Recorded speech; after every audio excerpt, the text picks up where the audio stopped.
The kids are not all right.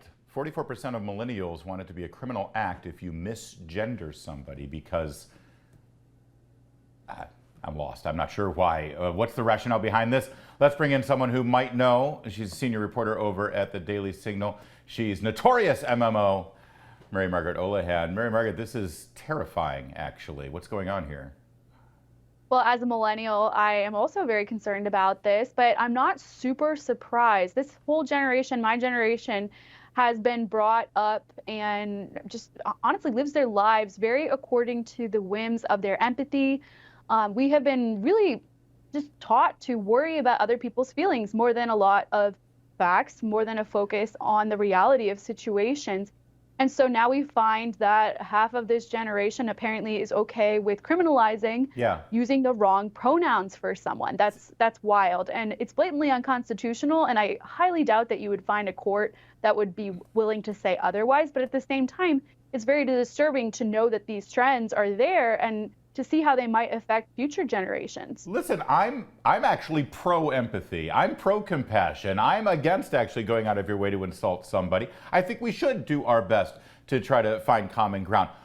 But criminalizing someone's lack of empathy, and of course, it's always one side of the political spectrum who's allowed to define what real empathy is or not. Like, for instance, I have a lot of empathy for the children who are being led down the path of so-called gender-affirming care. I think there should be more empathy for the kids involved here, but that kind of empathy, you know, we don't account for that.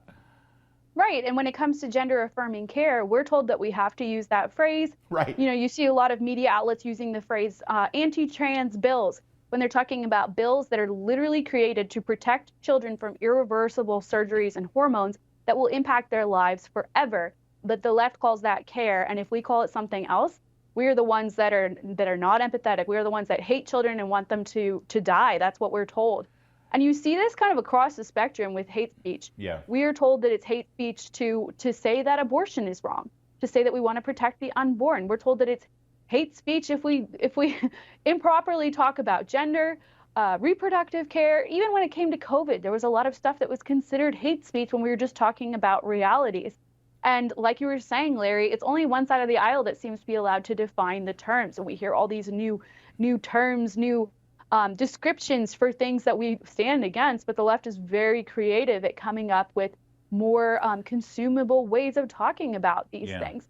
And the right is kind of forced to play defense all the time and try and catch up and to be able to talk about it as well. First of all, the idea that me calling Dylan Mulvaney, who is a biological male who dresses up like a woman, but demands to be called she. If I am to refer to Dylan Mulvaney as a man and misgender him, the idea that that is suddenly hate speech is one thing. Let's start with that. How is that hate speech by actually being accurate, truthful, factual, scientific?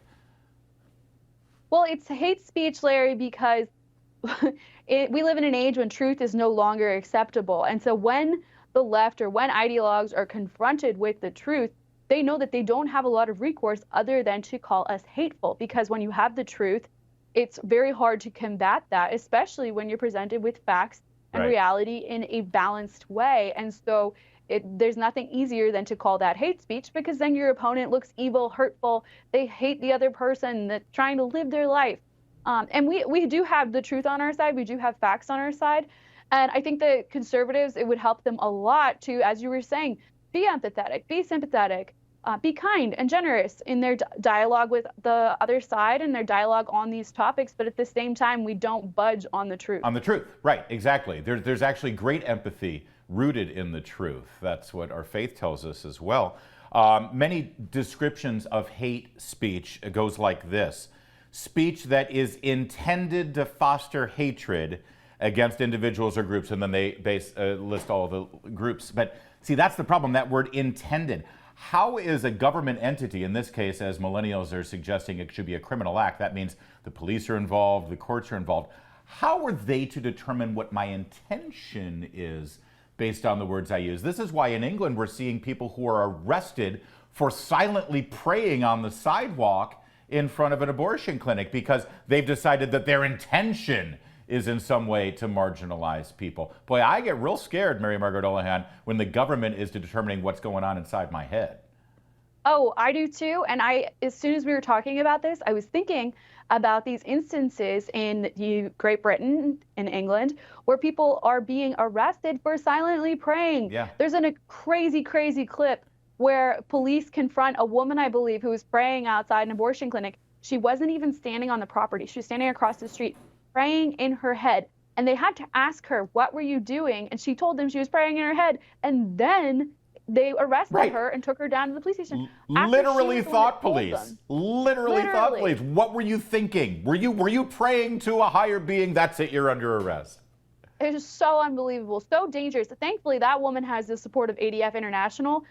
They have been really great at getting the word out about her case. Yeah. I can't remember what the latest development is, but I know she's been fighting back. And there's also a priest that was in a similar situation in England. Whole bunch of examples to that effect.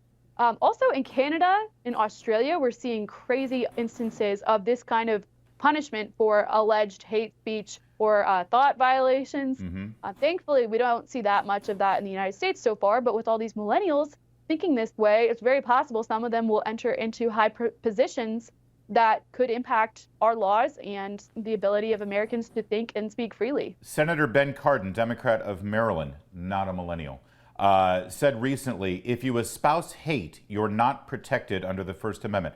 Howard Dean, former governor, former presidential candidate, said hate speech is not protected by the First Amendment. Mary Margaret Olohan, hate speech is in fact protected by the First Amendment.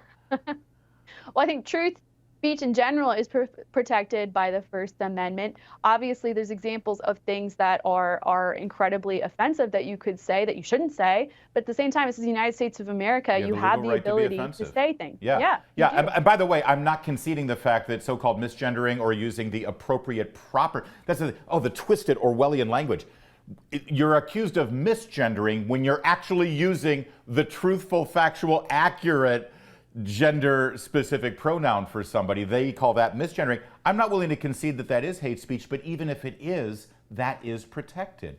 So how do we turn this around for your generation? What's the best and most effective way to gently and sympathetically, but also firmly, assert the First Amendment here and explain that no, this in no way should be a criminal act? Well, I think you need more people in the public sphere just speaking the truth in a calm and collected and compelling way. Even some conservatives will try and say that, oh, using the right pronouns for someone that identifies with another gender is hurtful and wrong. They'll also say that we should use more of the left's terms to talk about these topics to draw them to us.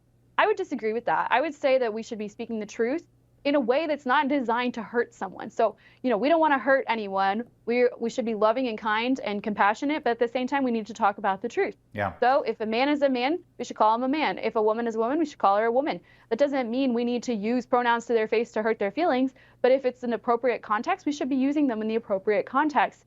The conversations we have about these things, we shouldn't be scared. We should be willing to speak up for the truth. And the more we just factually and accurately talk about these topics, the rest of the country will be able to see, okay, this is how we should be talking about this. This is how we should be understanding this. For example, when you read a story from the Associated Press about gender affirming care, this euphemism for transgender surgeries and hormones for kids, often for kids, for adults. When you see that phrase in an Associated Press story, that phrase is there. It's designed to kind of cover up what we're talking about. Yeah. So your average American that reads that, they're not going to get what gender affirming care is. They're going to be confused. When I write a story about that, I say transgender surgeries and hormones, often in the context of kids. I want people to know what I'm talking about. And I might even say we're talking about really graphic surgeries, and I'll name the surgery. I'll talk about what it entails, often really graphic, so I'm not going to say it here. But I purposefully do that so people understand what I'm talking about. And I think that is a much greater service to the American public than using euphemisms to hide what we're talking about. Well said. And it's also, again, it has the benefit of having science and fact on your side as you're doing it that way. And to reiterate that, we went from sex change operation to sex reassignment surgery, and now it's actually called gender affirming care, but it all does the same thing. It actually changes somebody's sex, physically changes their sex. How is that gender affirming? It's actually quite the opposite. We got to leave it there. Mary Margaret Olohan, talking about her generation. Appreciate you joining us. There's more to come on O'Connor Tonight.